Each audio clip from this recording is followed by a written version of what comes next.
Seems pretty innocuous, doesn't it? The canned fruit aisle at the grocery store. People walk through and don't think much of it. It's been there for decades. But if you knew the real story of how Dole and Del Monte and Chiquita got so big, you'd probably never go down the aisle again. Because what they did was one of the greatest crimes of the 20th century that nobody ever knew about. And it happened just south of us a ways. Colombia, Venezuela, Peru, Ecuador. Right after World War II. Now, as promised, earlier today, I had said that I was going to do a comprehensive video talking about what's really going on in Venezuela. Why is it such an enigma? Why hasn't, quote unquote, the deep state been able to get their way down there and overthrow a man that they allege is a dictator, that they allege 90% of his population is afraid of? You would think with that kind of a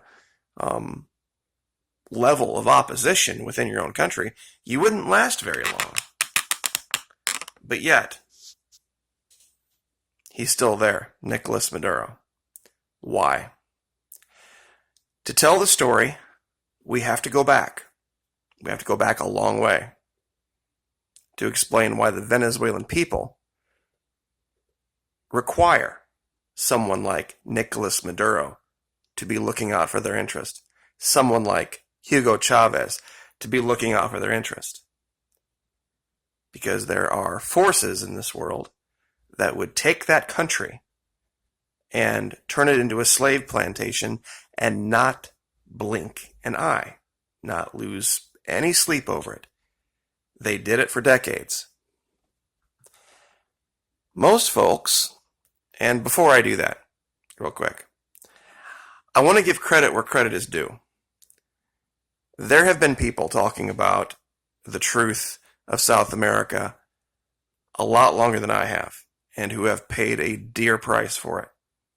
Abby Martin is one of them. She has been the tip of the spear, so to speak, and she has borne the brunt of the damage trying to debunk not just one side of our government, but both simultaneously. Remember when both sides stood up and clapped for a random guy named Juan? You know how hard it is to try to defeat Fox News propaganda. Imagine trying to defeat Fox News and CNN when they're on the same side. It's nearly impossible. It wasn't just her, and I want to give all these people credit because they've all tried. We have Abby Martin, Anya Parampil, Jimmy Dore, Rachel Boothroyd Rojas from a website called Redfish, Max Blumenthal, Abby's fiance, husband, not sure if they've been married, but Mike Preisner, former military, myself, and even Jesse Ventura, believe it or not, have all come out and tried to tell this story. And it is sometimes, like Simone Bolivar said, plowing the sea to get people to see this. Most people came into the story of Venezuela when they heard about food shortages, when they heard about the collapse of socialism. Of course, Sean Hannity and Bill O'Reilly and who was the guy from The Blaze? I always forget, the Mormon guy. Glenn Beck. Of course, all bought into the government narrative. Well, that's just what socialism does. Not having any idea. Some of them having an idea, and knowing they were lying through their teeth. But serving their corporate masters to push for an overthrow of a duly elected leader, to reinstall big oil as the true controller of Venezuela. See, these empty shelves here were half the story, because you go one aisle over and you see this. Does that look familiar? This idea of shortages of some things and not of others. I think in the modern context, most can relate to this. You see, they showed images like this too. They would cherry pick a picture of this out of a prison in Venezuela, but they wouldn't show this picture. You see the face of the opposition, this guy here on the left. This was the first random guy named Juan. Believe it or not, before Juan Guaido, there was Juan Requesens. And this was the face of the starving Venezuelan opposition. Believe it or not. But you see, Americans didn't get to see this. They knew there was a problem with this. See, they love to show images like this, desperation Venezuelans, families giving away children. Not talking about the sanctions. I'd like to ask you a question. Let's say one day you go down to the grocery store, the one you've been going to for the last 30, 40 years, and you put all your selections in the cart, and you go up to check out, and the manager comes down to the aisle and says, pardon me, ma'am, sir, I'm afraid I can't ring you up today. And you ask, well, why? Well, you see, you've made some enemies. There's some people out there that don't like you. And these are powerful people. And they said that if I sell you groceries, they're going to take away my business license. I'm not going to be able to sell anybody groceries. They're going to take away my liability insurance if I sell you groceries. That's exactly what the sanctions did. There were people out there, our own allies, that for years had sold things to Venezuela. All sorts of things. But because the U.S. decided they wanted to strong arm and steal the oil, they threatened Spain, France, Canada, Great Britain, New Zealand, and everybody they could get there, to listen. Now, that same manager, as you're walking out, wondering what you're going to do, says, you know what? I do hear down at Ivan and Chang's that apparently they don't have the same problem. So what are you going to do if that's the only place you can buy groceries? You go down to Ivan and Chang's. But of course, you know what the government's going to say then. Russia, China, Russia, China. Then on top of that, when that doesn't work, then they try to kill your leaders so that they can install their own.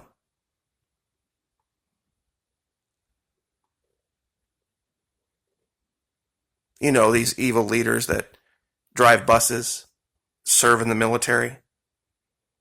They aren't graduates of Harvard and Yale or members of Skull and Bones. People that have actually had to work for a living and make hard choices. You know, evil people like this that go to the UN and put their hands together and pray to God, give me your crown, Jesus, give me your cross, your thorns, so that I may bleed. But give me life, because I have more to do for this country and these people. You know, evil dictators like that. Evil dictators that pray to God at the UN. But their best laid plans, the evil ones, can be undone by an 18-year-old girl talking about makeup. I kid you not.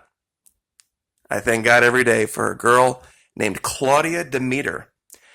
She did something that nobody could do at the time, and she did it accidentally. I'll give you the link to her channel. During all of this, this good-hearted young girl who wasn't part of any political machination decided she wanted to make a video. She's from a more wealthy family where she goes out and she takes some of her wealth and she makes goodie bags to help her neighbors and friends. And she goes and buys all this stuff, and she makes a video showing how much the American dollar is worth down there. And then her and her boyfriend not only make the goodie bags and just go randomly hand them out to people, then they go make arepas, which is, Venezuelan candy. It's not candy. It's a form of a pastry, but it's endemic to Venezuela. That's their thing. And she goes out and hands those out to people. But while she goes through the grocery store, it completely debunks the idea of the grocery stores being empty. And she did it by accident. She got millions and millions of views. People saying, wait a minute, is our government lying to us about this? And she had no idea why she was getting so many views. It had to be explained to her that she had just single-handedly debunked the United States government in a 20-minute video. It was an epic thing to see. You would think you wouldn't have to say things like enforcing laws that prohibit running for president while you're simultaneously plotting to kill the current sitting president. You see, that doesn't make you a dictator. It makes you a president. But this is the power of the Bill O'Reilly, the Sean Hannity, the Glenn Beck, the Rush Limbaugh, the Mark Levin. This is the power that they have. They can take logic and erase it from your brain and replace it with just emotion, no matter how illogical. So when people like this stand up on the right, you see them as the enemy. The Ejército Liberación Nacional. Literally, the National Army of Freedom. 2 years ago, nobody knew who this guy was.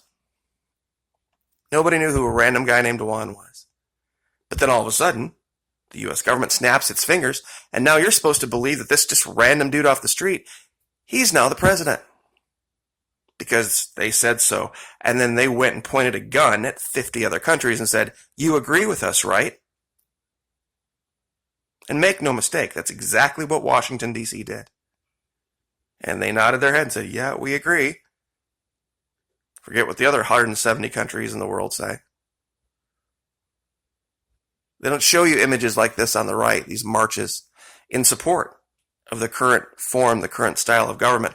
And this is where I want to explain why you are so unbelievably misinformed about what socialism actually means to these people. Not what DC has told you it is, not what Rush Limbaugh has told you it is, not what Mark Levin has told you it is.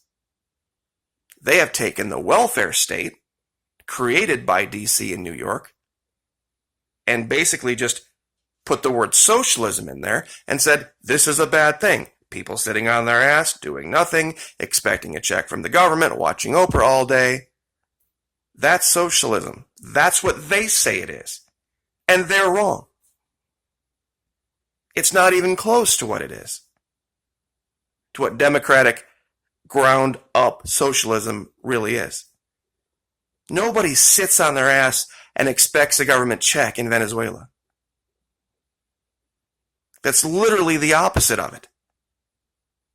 Most of the people, and this would shock you to know this, most of the people in this country that support Donald Trump have a lot more in common with the evil, terrible, horrible left-wing socialists in Venezuela than they do with anything down there resembling, quote-unquote, the right wing. Because the right wing, believe it or not, in South America, stands for big government. It stands for big church. It stands for big business. It stands for the acquisition of wealth above all. That's what the right wing stands for. You know what the left wing stands for in South America? One man, one vote. Freedom of religion. The golden rule. Do unto others as you would have them do unto you. Small, decentralized, local, campesino government. That's what the left wing stands for. The right wing had their way in South America, they would disarm the left wing. And they've tried to do it multiple times. And that's where we begin the breakdown of this.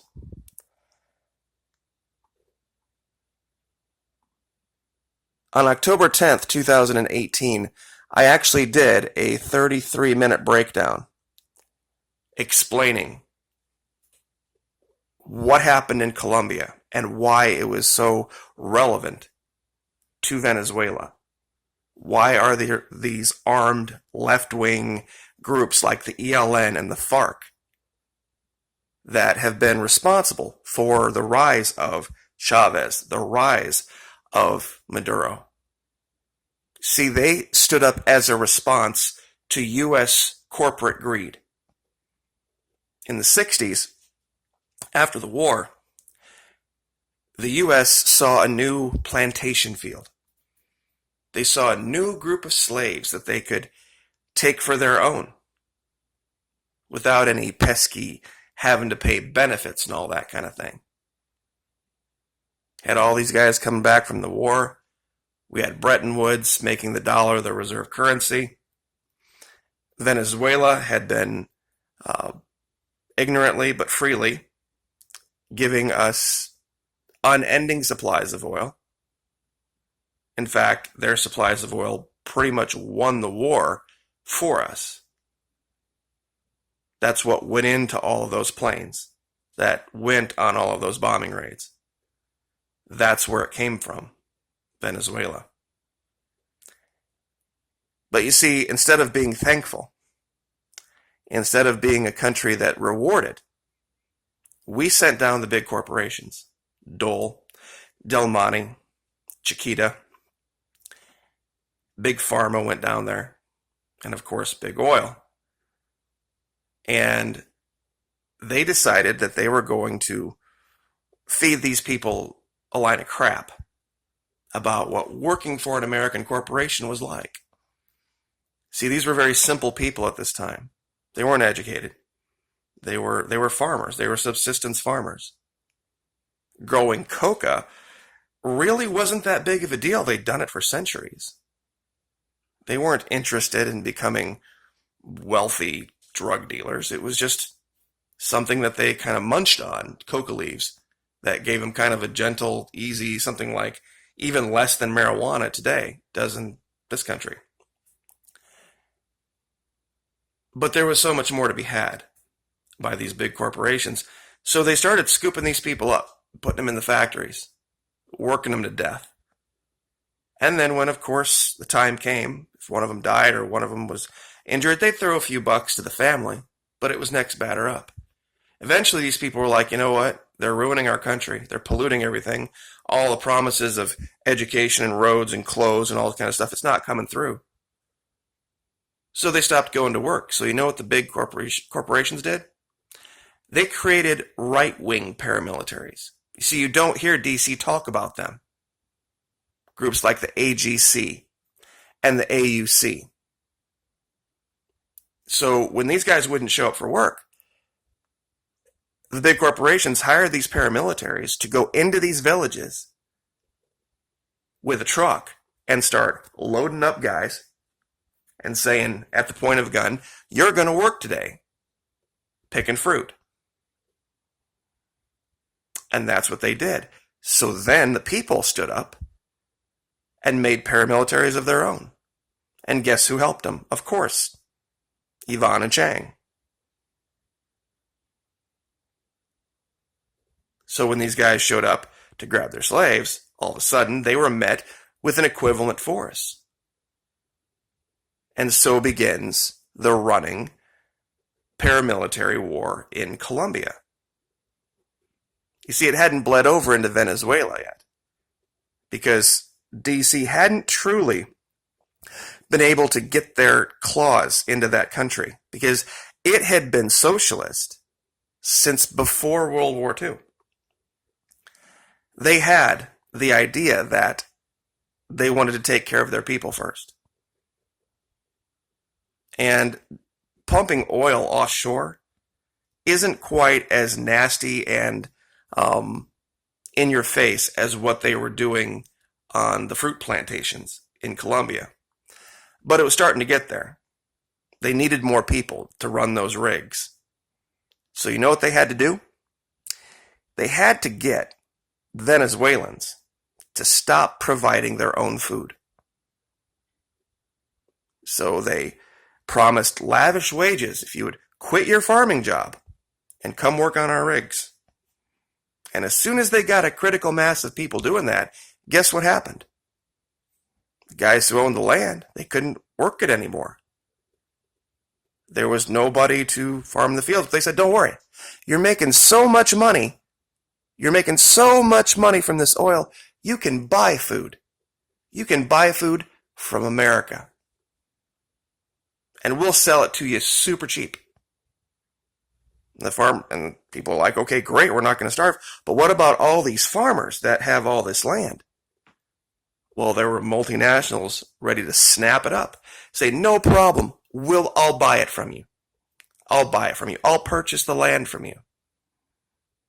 So what they had effectively done, without the people understanding, was just enslaved them to imported food.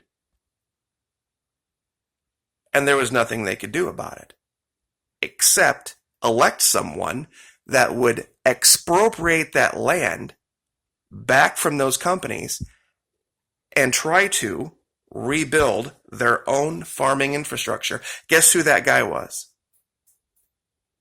Yeah, that's right, Hugo Chavez. All this crap you heard about stealing land or stealing oil rigs or big, heavy-handed government control, this is what was going on. They were undoing the damage. They were reclaiming their sovereignty. And DC and the media, and on behalf of Big Oil, who was in bed with Congress, did everything they could to make you hate these people that supported this idea of subsistence farming. Imagine the idea if we had this going on in our country right now, where we see all sorts of food being thrown away because it can't be gotten to the people that can pay for it. You see, you would have thought that we would have figured that problem out when it happened in the Depression back in the 20s, but apparently 100 years we haven't learned a damn thing, have we? This is what goes on in the commune. You know those evil communes in Venezuela? There's thousands of them. Some of them even have their own currencies. And the food is sourced locally and consumed locally. So they don't have these big, long supply chains that if there's any little hiccup, everything collapses. 2008 crisis, no big deal for Venezuela. They rolled right through it. Kind of laughed at us when we instituted big government socialism to bail out the banks. And now they're going to laugh at us again. 20 million unemployed.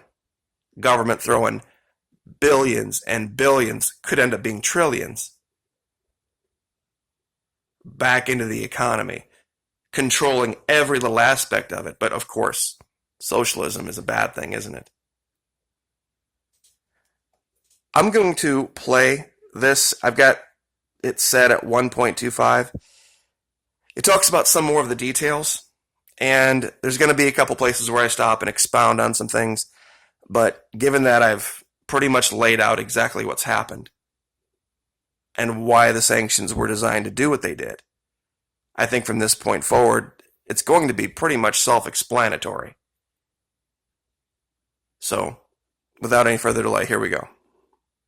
In my last video, that to explain everything that has played into the situation in Venezuela, it would take an hour. And in response, a lot of you came back and said, we'd gladly listen for an hour. So I will do my very best in this video to get it in under that time frame, but do understand there's a lot of information and it goes back a long way. Now, what you're looking at is just a rough draft of a map that explains the basic details. You're looking at Colombia on the left, that's the one with all the dots in it, and then Venezuela up and to the right. Now, this represents Venezuela and Colombia, mid-20th century, post-World War II, 1950s and 60s. At this time, South America was still largely unexplored, and in Colombia there were vast expanses of prime rich farmland and jungle just laying dormant. They were populated sparsely by indigenous tribes, and big pharma, big agra, corporate magnates could not wait to get down there and get their hands on this. One of the big reasons is they would not be slaved to U.S. laws, minimum wage laws, safety standards, all those inconvenient things that cost so much money and cut into your profits.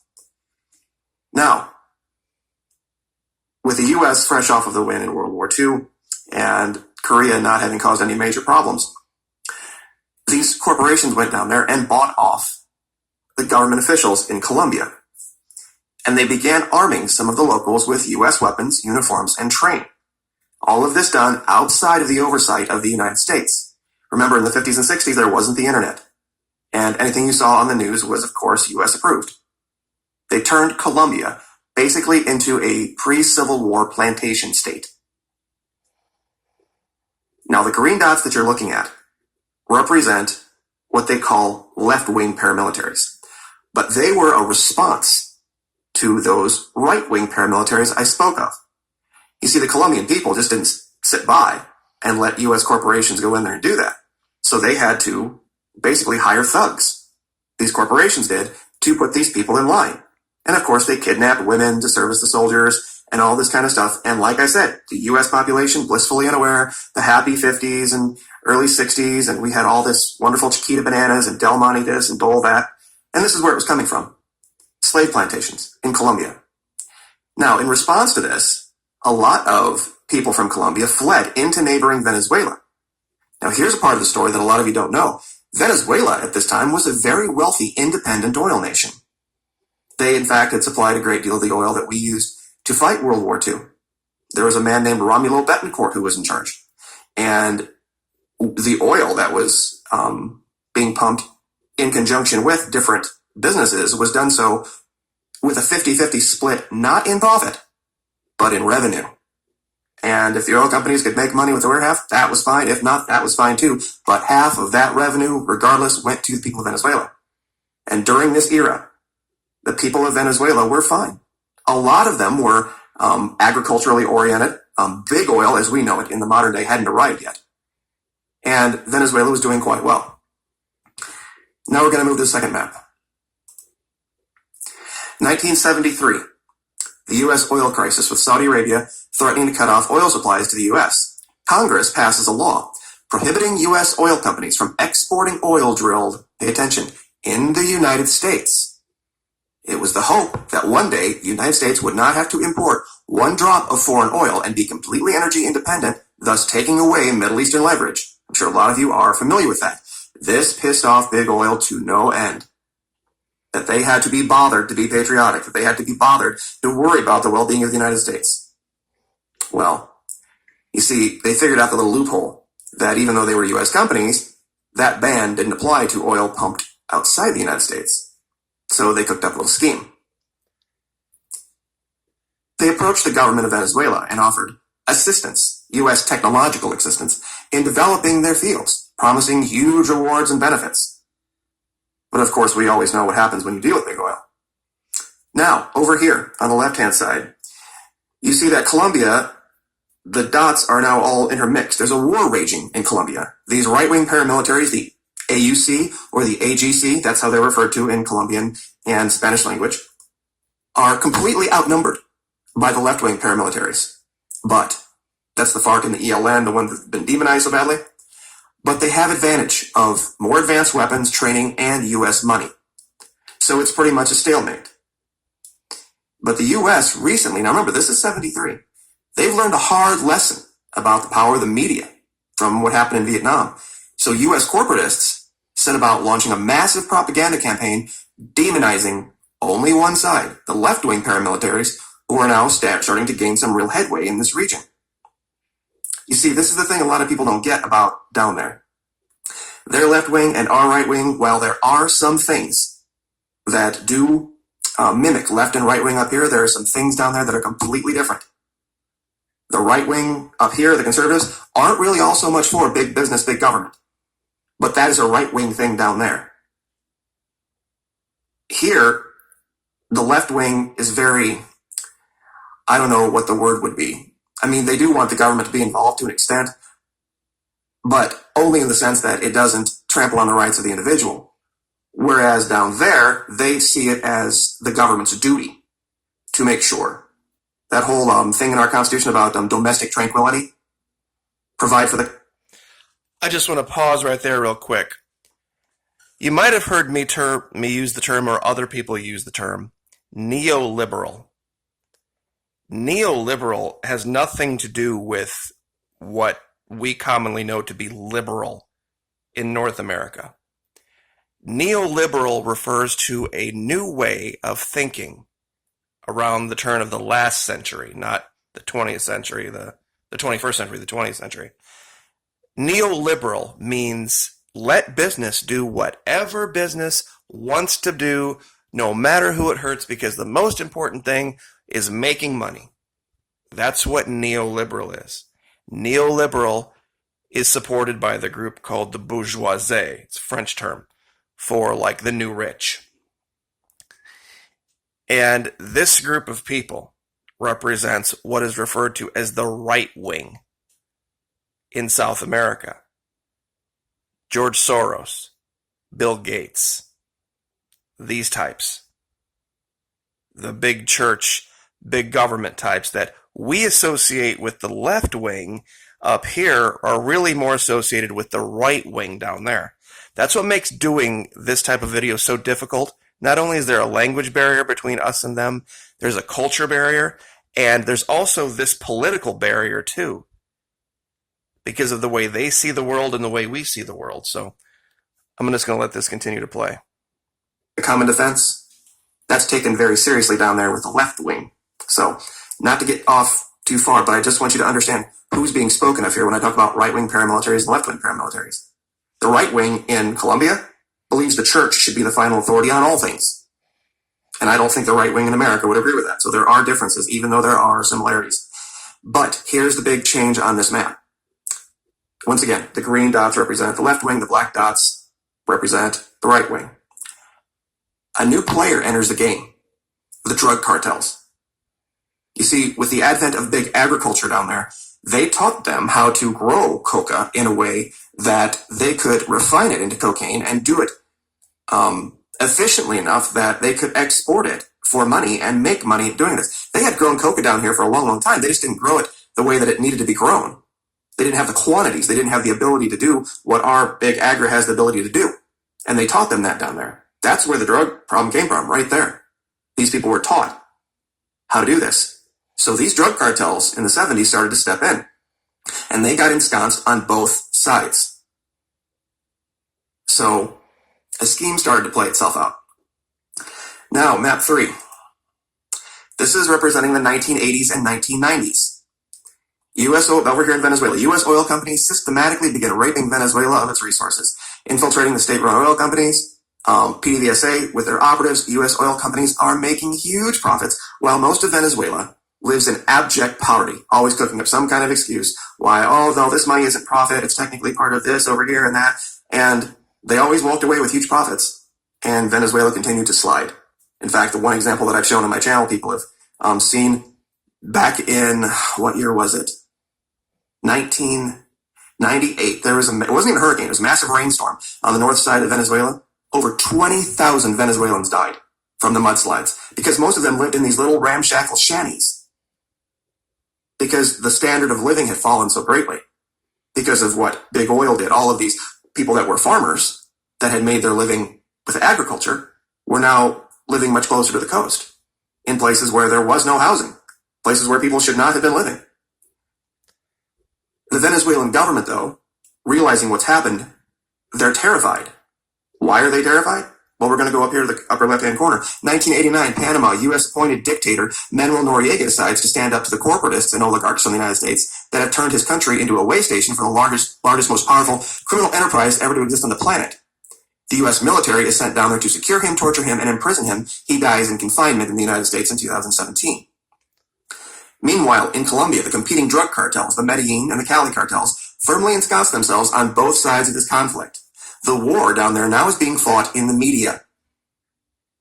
Anybody who's from the left wing, peace activists, killed, disappeared. However, the right wing, known as the Uribistas, remember that name, Uribe, the guy who put Duque in power, they're given complete latitude to operate, still working for big oil and big U.S. business. But you see, the internet starts to come into play. This is the 80s, late 90s. And there are starting to be stories that come out of this region that paint a very different picture than we're seeing in the media at that time. Now, 99, that's when Chavez takes power. Map 4. All right, this is 1999 to 2013. We got two different things going on over here. The situation in Colombia and the situation in Venezuela. They're going to start to dovetail. Now, there's been this big push in Colombia for there to be a peace deal to stop all of the violence. Well, you see, the big corporatists in Venezuela are in league, of course, with the big corporatists in Colombia. We get oil from there as well, just not at the level that we got it from Venezuela. Manuel Santos takes power as president, and they hatched this thing called peace deal that he won the Nobel Prize for. Marketed, though, as an end to quote-unquote left-wing violence, in reality, all it does is disarm one side of a war. And said, if you don't come in peacefully and lay down your arms, we're going to throw the full weight of the Colombian military on the side of the right-wing paramilitaries. So the FARC, really not having that much of a choice, take the quote-unquote deal. And that's why you see here on the map, the green dots are greatly reduced and the black dots are now more prolific. But over in Venezuela, on the right-hand side, a Venezuelan soldier, Hugo Chavez, rises up and rallies his countrymen to overthrow the U.S. corporatist lackeys in the government and return Venezuela to the model of government that existed in the 50s. Contracts are ripped up, people are fired in mass, oil fields are expropriated, and the reconstruction of a once proud and prosperous nation begins. This is the part of the story that no one tells you. And you can find this for yourself, and I've been trying to get people to do it. If you go to Google, just go to Google, and there's a little thing in the top of the search that says tools. And you can set a custom range for a search. Have your end date be 2011 and type in Venezuelan crisis. Do you know what'll come up? The economic crisis of the 80s and 90s down there. You see, the 50s and the 60s was a wonderful time for Venezuela. But they had a very socialist model. Why? Because, imagine this, imagine the idea of the mineral rights of a nation going to benefit the nation first before it goes to the bottom line of some business or some guy's bank account. I know that seems like it's a very horrible anti-American thing to say, but that's the case. You can't talk about energy independence in America without having that conversation with yourself. Just going to interrupt myself there again. As I'm listening to this, there are two Venezuelas. I'm sure there are a lot of people asking the question, so these opposition folks that want to oust Maduro, who are they? Well, there were people that made a lot of money, a very tiny upper crust of people, under the U.S. corporatists. I mean, the U.S. corporatists weren't stupid. I mean, they definitely took a certain segment of the population and put them in control of certain things like grocery stores and businesses, and in return, lavished all sorts of reward on them, and that's where you see all the stories coming from about Venezuelans that detest Hugo Chavez and hate Maduro and are suffering so badly. And they're from Weston, Florida, Parkland, Hialeah, all that area. And they're uber, super wealthy people that are masters of astroturf uprisings, not grassroots, astroturf. These fake things that we've seen out of a random guy named Juan. That's all coming from this little tiny group of people that had their playground taken away by Chavez and Maduro. And this is why the U.S. is perplexed, because they're believing all this propaganda bullshit from this tiny little sliver of people. And there's actually multiple tiny slivers that can't all get on the same page. And that's why they trip over themselves, and it's like the Keystone Cops. Whereas the Chavistas, the real people of Venezuela, are all united, all on one side, and that's why they win. So, anyway, Um, it looks like we have about 17 minutes left on this. I'll go ahead and let it play out just so we can say that we went through everything. Do I believe this country should act as a country and maybe be accused of being socialist when we decide to stand up to the businesses that operate in our country? Now, almost immediately, the U.S. saw the problem. They tried to kill him, and they tried to depose him, and it didn't work. And over this decade, from 1999 to 2013, he was reelected 4 times. It represented the greatest increase in the standard of living of any South American nation over the same period in time ever. They went their poverty from 99 to 2012 fell from 80% to 20%. But U.S. propaganda machines were in full swing during this time. Even during the 2008 crisis, it didn't even cause a hiccup down here. A small one and a lack of income, but no real problems. Gasoline was free, food was cheap. People vacationed here. Ever heard of Aruba? Right on the northern coast of Venezuela. It's a Dutch colony, yes, but it was not a dangerous place. I mean, the situation with Holloway being a one-off, and the guy, of course, who did it being Dutch. They got to the number 3 spot in the world, and this is so hard for people to grasp. This is a tiny country, 20 million people, and it was exporting oil at the same rate and level as Russia, as Saudi Arabia, as major oil producers around the world, as Canada, Mexico, nations that had 200, 300 million people. This little tiny country of 20, 25 million people was putting out that much oil. But of course, they couldn't stand that, so they killed Chavez. But something strange happened over in Colombia before we go to the next map. These newly energized right-wing paramilitaries, they got a new mission, and we'll see that in this map. Now that the FARC and the ELN had laid down, well, the FARC laid down their arms and the ELN fled into Venezuela, there was nothing to stop them from overrunning the country. During these years, Colombia and Peru vaulted. I mean, absolutely skyrocketed the amount of cocaine, it's almost synonymous, that they were exporting during these years. But there was a plan afoot to take down Venezuela, but it would require a lot of moving parts. The U.S. having failed miserably to win the propaganda war, failed miserably in trying to kill Chavez up until the very end, until the damage was done, they decided to orchestrate a major scheme. You see, in 2000, and I've talked about this before, 2015, the U.S. lifted that ban on exporting of oil. Back in the 70s, it was instituted to protect America. Well, now it's lifted. Now they can export oil right out of the United States. They don't have to pump it out of Venezuela. They can now pump it out of the United States, but they're going to get their pound of flesh. These right-wing paramilitaries start flooding the western part of Venezuela. That border has largely always been free and open because of the refugees, the Colombian refugees fleeing into Venezuela for the last 25 or 30 years. So they go into Venezuela and they start buying up en masse everything they can get their hands on. Any kind of groceries, gasoline, any kind of supplies you would get, they buy them and they take them back across the border into Colombia and they start setting up black markets. Because the goal here is not so much to make quote unquote money. They have a very specific mission. These black markets only accept Venezuelan bolivars. And there was another part of that mission too I forgot to speak of. When they did this and they brought all the stuff back in, it gave the media, the propaganda artists, this wonderful photo op showing all of these people walking across the border from Venezuela into Colombia carrying suitcases and all sorts of carts so that they could say, oh, look at the people fleeing Venezuela, when all they were doing was going across the border to buy groceries and come back. But nobody asked that question. The mission was to rob the country of its physical currency. See, they're not like the United States where we can print money indefinitely because of the petrodollar. Once the currency is gone, it's gone.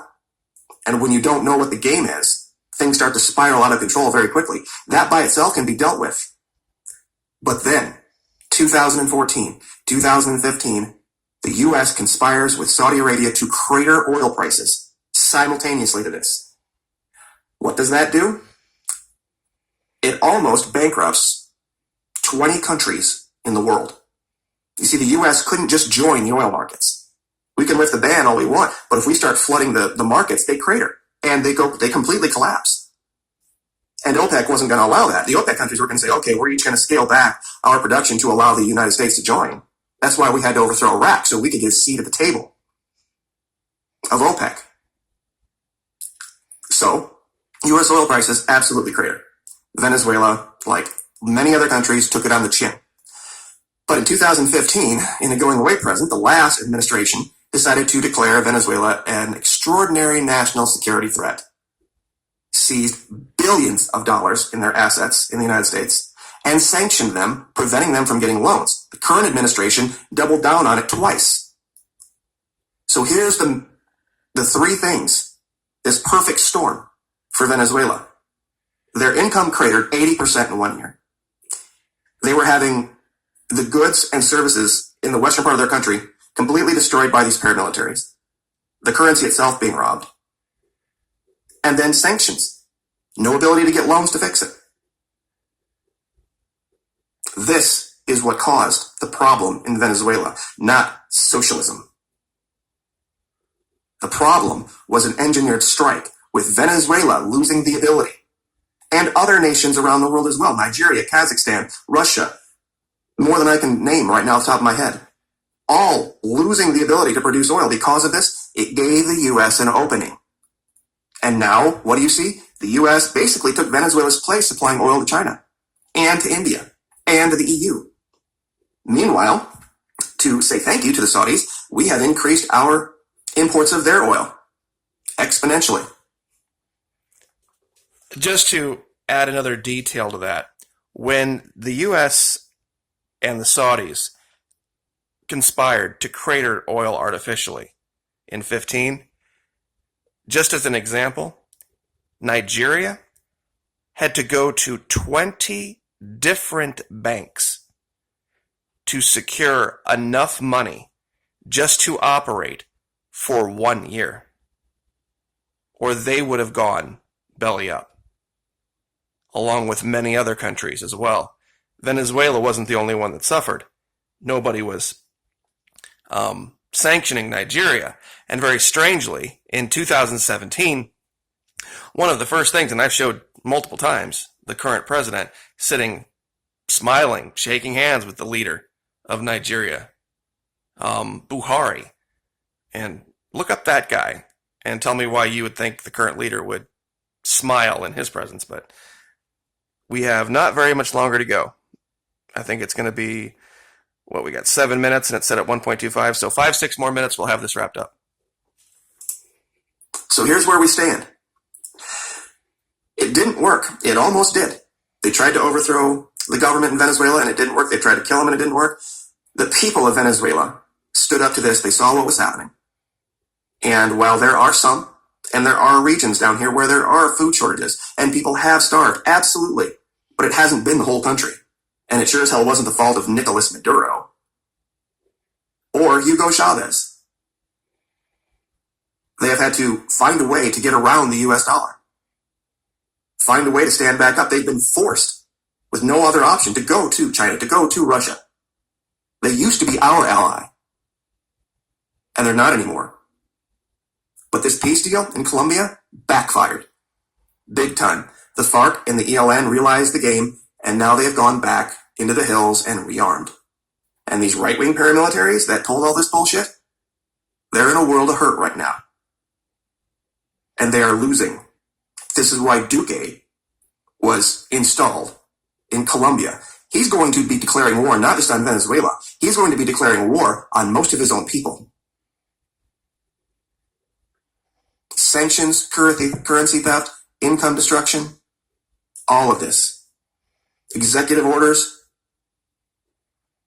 This has all been orchestrated at the direction of big oil. And don't you find it strange that as soon as this current administration took power, who ended up being Secretary of State?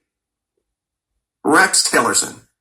Just long enough to get this going. And once he got in and he realized how bad it had been fucked up, he left. He's like, shit, this is totally screwed up. We can't win this now unless we go in and do regime change. And he wasn't going to be part of that, especially when it comes out. And regardless of the Fox News propaganda arm talking about zebra for dinner or whatever, They're not, of course, going to tell you that a lot of those pictures were from the Yemeni civil war. And like I said, there were problems in Venezuela. There still are problems in Venezuela. But it goes back to a very long argument down there about what the U.S. felt was its birthright, basically, for lack of a better term. Monroe Doctrine, Magna Carta, whatever you want to call it. The U.S. went down to South America and decided to help itself. And it got caught with its hand in the cookie jar by a group of people that it should have done its history lessons on. See, this group of people threw off the Spanish Empire in the 1800s. These people aren't the type of people to live under anyone's thumb. And if you want to look at the strange similarities between George Washington and Simón de Bolivar, he's their George Washington. And he is the one that freed South America. Ecuador, Venezuela, Colombia, and Panama all used to be one country called Gran Colombia. And when they threw off the chains of the Spanish, the 4 regions were divided up amongst 4 generals underneath Mr. Bolivar. And if you still don't think it was an orchestration, all of those sanctions that prevented banks from giving loans to Venezuela, there was one bank that was allowed to issue bonds. And that was Goldman Sachs and Steve Mnuchin, who raked in a bunch of money in 2017. And you can look that up. Look up hunger bonds. Steve Mnuchin, Goldman Sachs. So this is where we are. We are now staged for war. We have Colombia being run by a maniacal, psychotic dictator who was installed by a man named Uribe, who has the blood of tens of thousands of people on his hands. And like I had said, this was a video that I had put up 10 October 2018. That's how old this is. Now, much has happened since then. And there has been multiple attempts to kill the leader of Venezuela. We have now seen, of course, the failed incursion. This isn't something that is specific to this administration or the last administration or even really the administration before that. Maintaining control of Venezuela as if it was a client state has been something that the U.S. has made pretty much foreign policy. It's just that now the people of that country are just done with it. They're absolutely done with it. And with the problems we're facing now, there's going to have to be some choices made. Because whether the government thinks so or not, it can't continue to spend 50, 80, 100, 200 billion dollars every month or 2 months pumping money into our economy.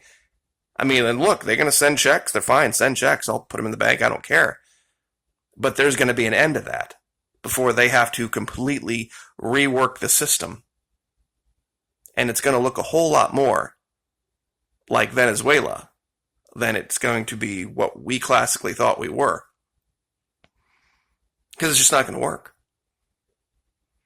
You can't have a functioning society for very long when the number one goal is the enrichment of corporations. Trickle-down economics does not work. Trickle-down economics does not work. Because that assumes the morality of the wealthy. And you cannot assume the morality of the wealthy. Nor can you go the complete other direction and assume the morality of the government. That's why the government that has to be in charge has to be at the lowest possible level that you can get away with, which is what our founding fathers wanted. Which brings us back to states' rights. Those of you arguing you can have just as much of a corrupt government as you have a corrupt corporation, absolutely. What's the difference? The difference is, which is easier to do?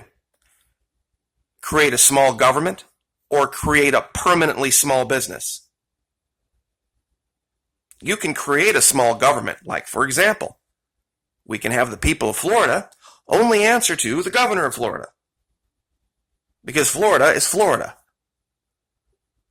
But you can't say, Joe business owner, you are allowed to grow to this size, and after that, sorry, you can't make any more money. You can't be any bigger.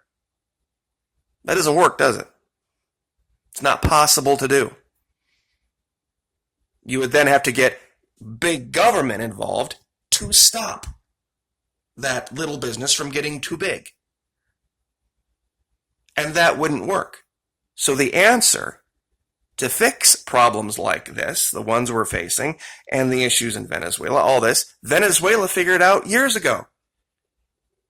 It is small government, campesino level government. And that's the real big lie coming out of DC about Venezuela. They want you to believe it is a top-down dictatorship. It is absolutely not a top-down dictatorship. They have a guy who's a very powerful personality in charge that maintains the low-level democratic socialism that keeps that country on a steady Eddie course. The most powerful nation in the world tried to take them down and failed, and has been trying to take them down for 20 or 25 years and failed. Guess when else this happened? We had 13 colonies, governing as 13 colonies. And at that time, the most powerful government on the planet failed as well. See the corollary? States' rights is our only answer. It doesn't make us not America. It actually makes us America again. Instead of make America great again, how about we just become America again? Because that's what made us what we were. The ability to stand strong independently, side by side, shoulder to shoulder, but not collectively. Meaning the people of New York wouldn't have such a big head that they would get it in their mind that they can tell the people of Florida what we should and shouldn't do, or how we should and shouldn't act, or when we can go get a haircut and when we can't go get a haircut. That wouldn't come from New York. That wouldn't come from D.C. They wouldn't have that level of hubris. That's the real problem here. People think that China and Russia in the Western Hemisphere is the big problem. There's more communism here than exists there. Look at the tyranny of the last 3 months and tell me that you can cite some example of worse tyranny elsewhere. They have controlled literally the horizontal, the vertical, everything about the life of the American person. Taken away the jobs of 20 million people. I thought we were a capitalist country where that couldn't happen, where the government just couldn't step in and control business that way. That was the biggest argument I got. That I was misdefining socialism. That the actual definition of government of socialism was, where government controls the means of production. Really? Where government controls the means of production. How does that sound now? Where here in North America you don't believe that exists. It's always existed. It's always been the case. That they have been 100% in control of everything, just not to the point where they ever had to be liable for it. See, they left just enough control that if things went south, they could say, well, that's just the way business goes, and walk away. That's why the world laughs at us sometimes, because we can't see the very basic things right in front of our face. So, anyway, that was, as promised, close to an hour. It's a lot of information. It's a lot to take in. So Anyway, I will do the very best I can to ask or answer, I guess, any questions.